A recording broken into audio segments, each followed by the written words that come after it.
Bonjour, j'espère que vous allez bien. Je me trouve depuis bientôt une semaine au Maroc pour régler mes petites affaires, petites et grandes affaires administratives. Je voulais rendre compte un peu de l'ambiance, qui est une ambiance un peu, bon, je dirais pas surréaliste, mais bizarre, inédite. Forte inflation, les prix sont très, très élevés. Il y a quelque chose dans l'air qui ne cadre pas. Je n'arrive pas à l'exprimer forcément. Est-ce l'impact du long confinement? Est-ce la peur du Covid qui n'est pas, enfin, est-ce que la sidération n'est toujours pas passée? En tout cas, il y a une espèce de des signaux contraires, mais finalement qui sont unis par la même chose, c'est le post-Covid. Vous avez d'une part beaucoup de signes de haute consommation de jouissance, les pubs, les bars sont pleins, des nouveaux établissements viennent d'ouvrir d'ailleurs, beaucoup de voitures de luxe, en tout cas dans la capitale, et vous avez d'autre part une espèce de souffrance généralisée devant les étals des fruits et légumes, devant les boucheries et autres, devant les prix qui sont très élevés. On sent une espèce de comment dirais-je? De résignation mêlée à de l'amoindrissement des gens. J'ai l'impression que les gens sont moins hauts que d'habitude, ils occupent moins d'espace. C'est qu'on a été, cassés par la pandémie où les États, tous les États du monde, à part la Suède, peut-être la Norvège, la Floride certainement, peut-être aussi, enfin dans le lot, et le Brésil. La plupart des États du monde nous ont écrasés et je pense que nous n'avons pas encore repris notre forme habituelle. Alors oui, on consomme, mais on consomme moins, hein. Maintenant, l'inflation nous donne des baffes tous les jours. La devise des temps modernes, c'est paye et ferme ta gueule. C'est à peu près ça ce que nous demande le système capitaliste, hein. Maroc, France, États-Unis, hein. Tu fermes, tu payes ta gueule. Tu payes cher, tu fermes ta gueule. Et tu ne regardes pas trop la qualité. De toute façon, on ne te demande pas ton avis. Dès que tu la ramènes, tu es complotiste, fasciste, négationniste, voilà. Voilà. Il y a des choses qu'on n'a plus le droit de discuter. Et puis de toute façon, c'est bien connu, tout est la faute de Poutine, hein. Les prix ont augmenté dans le marché de Rabat. La tomate marocaine est plus chère à cause de Poutine, évidemment. Comme le pain au Brésil est plus cher à cause de Poutine, alors que le Brésil produit du pain. Et ainsi de suite. En France aussi, vous avez ça. Bon, je ne vais pas être long, je ne vais pas essayer de broder des vérités là où il y en a pas, ou là où j'en vois pas. Mais entre cette extrême jouissance, cette résignation d'une partie de la population, il y a le post-Covid, il y a une espèce de mise à jour du software. On a mis à jour les gens ont compris sans forcément en être conscients, le passage à un autre, système, un système post-démocratique. C'est-à-dire que même au Maroc, on a essayé d'avoir la démocratie. Mais après le Covid, je pense que, bon, maintenant on est dans une autre phase, hein. On est dans une phase, bon, je n'arrive pas à le dire, je fais attention à ce que je dis puisque il faut faire attention à ce qu'on dit. En France, vous êtes aussi en post-démocratie, hein. On est dans un autre système où le peuple est convoqué pour confirmer les souhaits, les opinions du système. S'il a le malheur de ne pas les confirmer, il est fasciste, pétainiste, négationniste, il a rien compris, voilà. J'ai entendu hier Martin Blanchet, sur, Sud Radio. Alors j'admire son éloquence, il parle très bien, mais il a dit quelque chose qui m'a beaucoup choqué. Il a dit: «Il faut parfois la liberté n'est pas bonne, parfois il faut interdire les choses parce que les gens ne sont pas capables de se protéger eux-mêmes». Il voulait interdire le sucre, je crois, ou le beurre, ou je sais pas quoi là, mais c'est ça l'époque où nous sommes. C'est-à-dire que quelqu'un aujourd'hui s'immisce dans notre vie privée, dans notre ventre, dans notre c'est le ventre. Il s'immisce dans votre intestin, votre estomac pour vous dire qu'il ne faut pas prendre de sucre. Comme quelqu'un hier s'est immiscé pour vous dire que vous n'avez pas le droit de sortir de chez vous ou que vous n'avez pas le droit d'embrasser votre mère à cause de la pandémie, enfin à cause des mesures prises par le gouvernement pour lutter contre la pandémie. Vous n'avez pas le droit d'embrasser votre grand-père, vous n'avez pas le droit d'enterrer votre grand-mère à cause du Covid, c'est ça. Ou comme vous avez des progressistes obscurantistes, appelons-les les obscurantistes, ce n'est pas des progressistes, ou les pro-obscurantistes, hein, qui vous disent Heu, si vous ne partagez pas les tâches ménagères avec votre épouse de manière équitable, on vous met en tôle. On vous met une amende. C'est le délit de non-partage des tâches domestiques. Hommage à madame Rousseau. Voilà, on s'immisce dans votre manière d'éduquer vos enfants.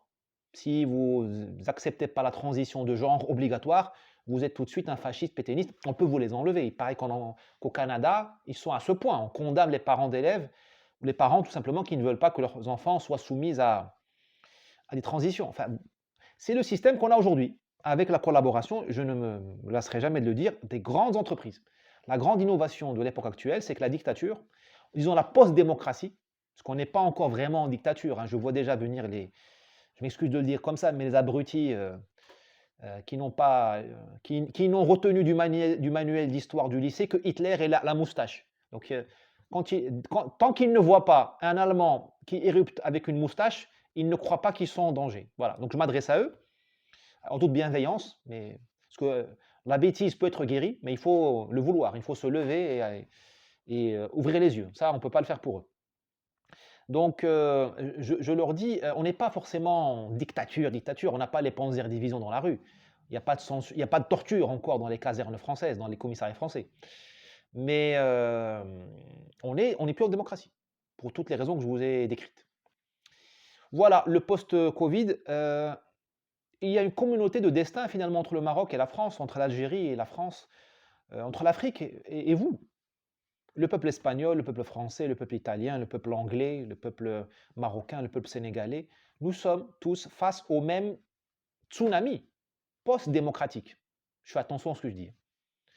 Post-Covid, inflation, foutage de gueule généralisé, parce que dans les médias, on vous dit que c'est votre faute si la planète se réchauffe, c'est votre faute si vous ne recyclez pas les trucs, les ordures, c'est votre faute si vous consommez trop de je sais pas quoi, vous mettez le chauffage.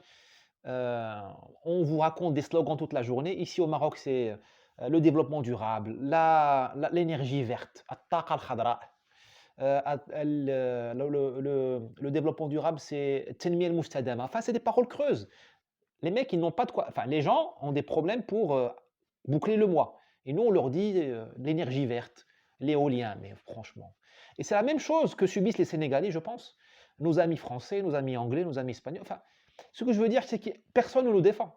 Les peuples ne sont pas défendus. En tout cas, pas par les partis politiques. Les partis politiques, moi j'ai compris, hein, durant le Covid, ils ont tous débranché les antennes, comme les ONG. Tout le monde a hiberné. Les ONG des droits de l'homme, qui au Maroc te disaient attention, libérez les salafistes, même dangereux, libérez-les, au nom des droits de l'homme. Ces mêmes ONG se sont tues quand on nous a confinés. Pareil en France, hein. Les ONG qui vous demandent de libérer les violeurs en série, le type là qui a tué la petite Siham. Je suis sûr que les ONG l'auraient défendu, hein, si nous on avait dit de le garder en tôle parce qu'il a pris 12 ans de prison. Si on avait demandé à ce qu'il fasse ces 12 ans de prison, je suis sûr que les ONG des droits de l'homme, elles nous auraient dit mais non, vous êtes des fascistes, il faut réinsérer, vous êtes des pétainistes. Ces mêmes ONG se sont tues, se sont écrasées devant le confinement de M. Macron. Rappelez-vous, quand M. Macron vous disait vous n'avez pas le droit d'aller au café, ou si vous y allez, vous devez rester debout. C'est ce qu'on vous a fait dans votre très belle démocratie, votre magnifique République française, née en 1789. Je pense que même le roi de France, Louis XVI, n'aurait jamais osé vous imposer de rester debout au café ou à la taverne. Je ne me souviens pas d'un confinement pratiqué par le roi Louis XVI, vous me corrigerez. Voilà. Et s'il en a fait un, c'est qu'à l'époque, il y avait la peste, la vraie, où la moitié de la population, le tiers, était décimée. Pas le Covid où il n'y a pas eu de hausse de mortalité avant 65 ans. Bon, on ne va pas refaire ce débat. Comme on dit, lakum dinukum waliya dini. En arabe, ça veut dire les religions sont faites. Donc, je sais que c'est un motif religieux, le Covid, donc je n'en parle pas. Ceux qui se convertiront quand ils le voudront, et si Dieu a de la miséricorde pour eux. Voilà, donc les peuples, on est à poil face à ce mouvement, et on nous dit détester Poutine, aimer Zelensky. Bon. Enfin, très sincèrement, c'est l'allégorie de la caverne. Tous les peuples sont dans des cavernes, on nous a enchaînés, mais aussi on s'est enchaînés nous-mêmes, hein, parce qu'on nous a donné Netflix, le téléphone portable, Facebook, il faut dire la vérité. La voiture à crédit, le porno. Hein, le porno, il y en a partout dans tous les pays, hein, pas croire que c'est juste l'Europe. Tinder, et on nous a dit, c'est ça la vie. Et on s'est enchaîné nous-mêmes, puis on nous a mis un peu des fers quand même, hein, pour être sûr, des fers en plastique qui sentent le parfum, l'eau de rose, mais quand même des fers. Hein. Et on nous a dit, admirer ces silhouettes sur la paroi de la caverne, c'est la vérité.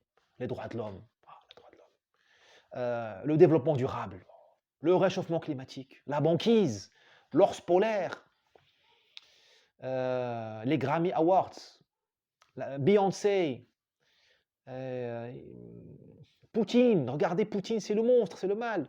Zelensky, enfin comment pouvons-nous désirer Zelensky? Enfin, le type, il a joué au piano avec son pénis. J'admire le peuple ukrainien, j'admire le sacrifice du peuple ukrainien, qui a raison de se battre. Et je vais même paraphraser M. Attali.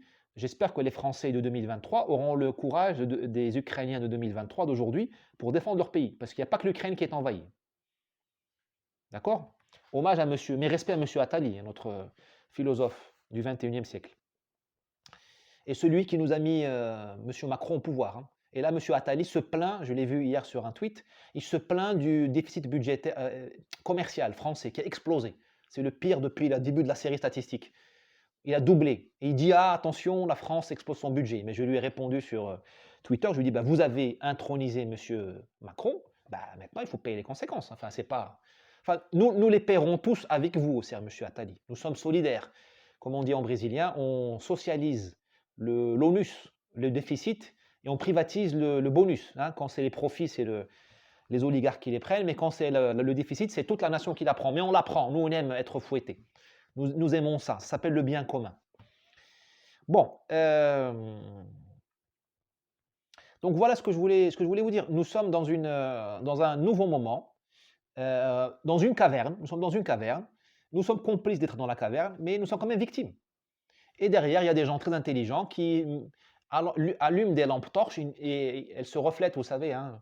Imaginez, il y a un feu derrière vous, ou une lampe torche, et devant vous, il y a une paroi obscure, ben, n'importe quoi peut l'éclairer, l'illuminer, même des choses, même des clowns. Voilà, on nous demande, je ne vais pas citer les clowns français, hein, il suffit de regarder votre classe politique, mais voilà, on nous dit ça, c'est le féminisme, ça, c'est une femme féministe.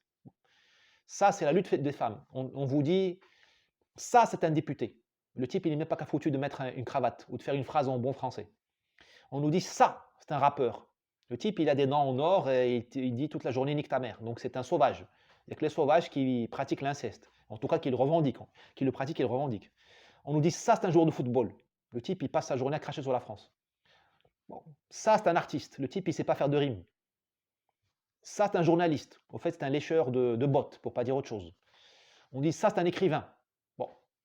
À son crédit, 1, 2, 3 livres pour encenser les écolos et critiquer l'homme blanc. Mais ça, c'est un écrivain. Ça, c'est un prix Nobel. Ça, aimer ça. C'est la caverne de Platon. Et le problème, c'est qu'on ne veut pas quitter la caverne parce que les rares d'entre nous qui se lèvent, ils nous disent, les gars, regardez le vrai soleil. Levez-vous. On dit, mais non, se lever, ça fait des courbatures.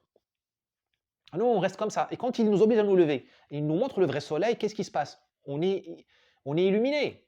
Les yeux font mal. Vous voyez, quand vous voyez le franc soleil de la Méditerranée, ça m'est arrivé une fois en venant de Lille. J'ai débarqué à Barcelone pour la première fois en mois de février. J'ai eu mal aux yeux, le soleil méditerranéen. Ben, c'est le soleil de la vérité. Quand on voit la vraie vérité, ben, ça nous choque, enfin, ça nous fait mal. Il faut un peu de temps d'adaptation. Ben, la plupart des gens se préfèrent mettre les lunettes de soleil et revenir dans leur caverne. Parce que les messagers, il y en a eu. Hein. Ils ont fait 1% aux élections. Où ils sont en tôle, où ils sont ostracisés, où ils sont dans des geôles, où ils crèvent la dalle, hein, où ils travaillent chez McDo pour payer leurs factures. Et nous avons préféré revenir à la caverne pour continuer à applaudir les clowns dont je vous ai décrit certains caractères et qui nous enfument. Donc, c'est une maladie universelle. Je parle souvent du clash des civilisations, Nord-Sud, Maghreb, Europe, Afrique, Europe. Mais il y a aussi une solidarité des civilisations. Nous sommes attaqués par la même maladie. Je lance un appel à nos amis intellectuels, hein, aux grandes consciences de cette époque. Défendez les peuples. Transcendons pour une fois les clivages culturels parce que nous allons tous être mangés à la même sauce. Qu'on utilise le voile islamique, la barbe, la kippa, qu'on soit en mini-jupe, qu'on soit trans ou qu'on soit écolo, que l'on recycle au passé poubelle, ça va être c'est le même ennemi. Et croyez-moi qu'il va nous mettre à poil. Hein. C'est écrit de toute façon, et puis pour l'instant, il n'y a pas d'opposition. Allez, à demain, j'espère avoir été utile. N'hésitez pas à partager.